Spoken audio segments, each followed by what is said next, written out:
Привет, друзья! Иногда самая элементарная оснастка перелавливает все другие.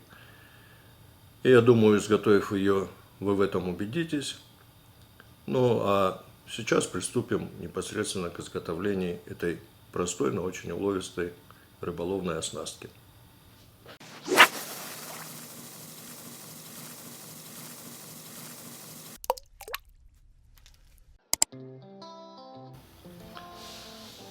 Эта оснастка поражает своей простотой и в то же время своей уловистостью. Как я уже говорил, она ничем не хуже жмыхоловки, а изготовить ее еще проще. Для этого берем леску диаметром 0,5 мм и на конце завязываем хирургическую петельку. Это та же обычная петля, только пропускается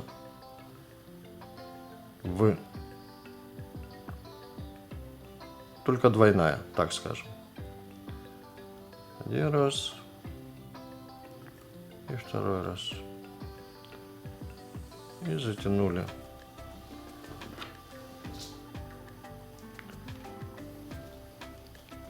Смочим ее, затянули петельку. Все, лишнее отрезали.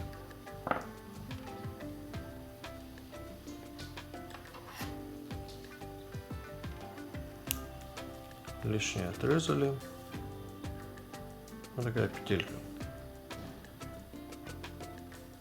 Берем от этой петельки, отступаем сантиметров 40, чтобы наверняка можно было лишнее отрезать потом. И одеваем на наш кусочек лески резиновый стопорок или силиконовый. Сгоняем его вниз до самой петли. Далее, в принципе, почти все. На втором конце завязываем еще один точно такой же хирургический узелок.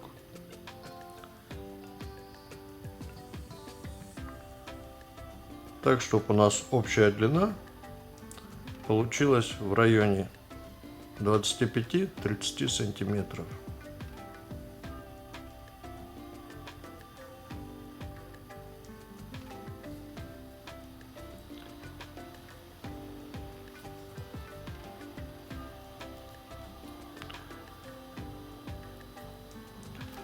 Вы удивитесь, но оснастка почти что готова.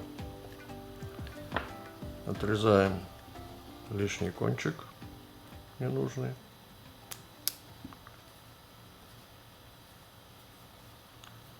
С небольшим припуском.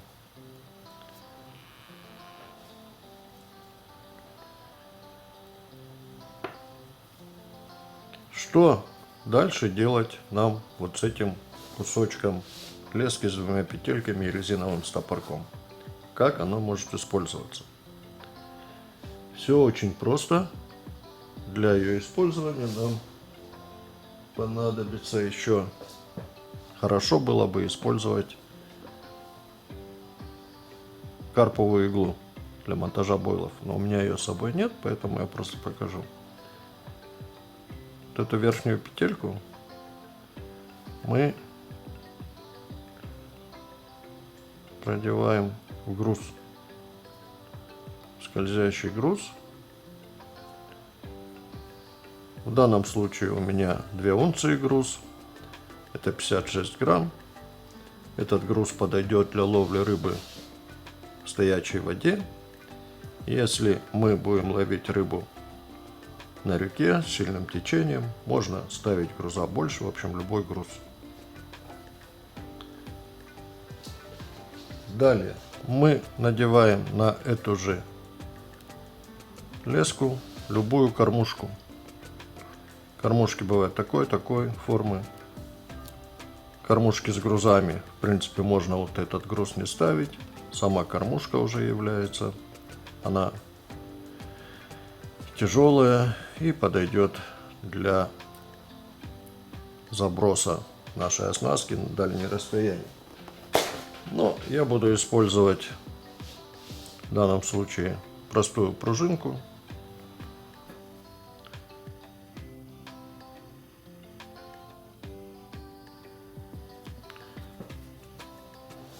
Обойдемся и без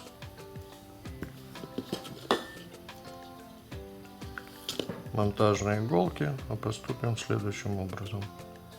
Сделаем вот такую петельку.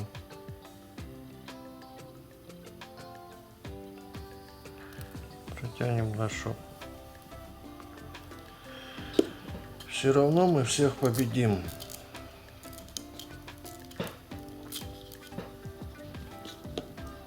Итак, наша простая элементарная оснастка готова.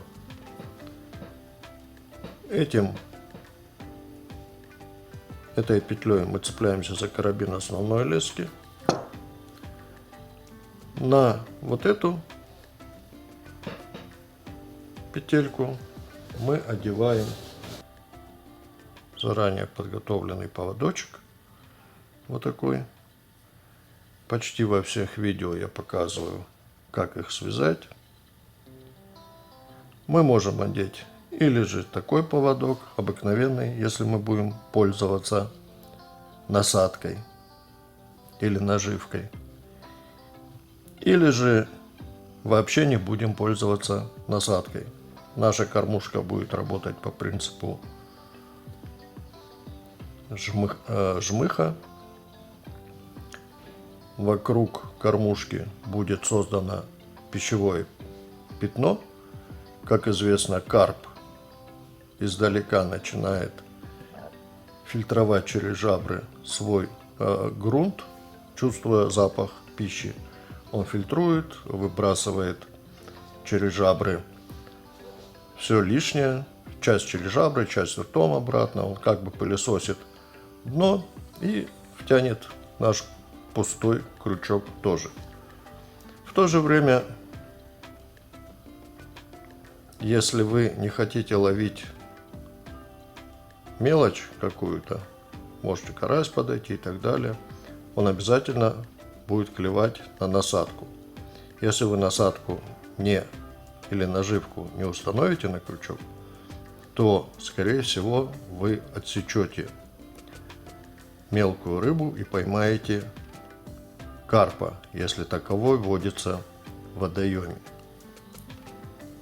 Ежели же вы наденете сюда крючок от волосяной оснастки, то есть волос с волосом, и установите на крючок плавающий бойл или любой другой бойл, в том числе и плавающий, на плавающий бойл у вас возникает еще большая вероятность поимки белого амура. Ну и карпа, соответственно, тоже. Вот такая простая, очень уловистая оснастка. Советую всем ее изготовить и пользоваться. Ни хвоста всем, ни чешуи. Успехов на рыбалке!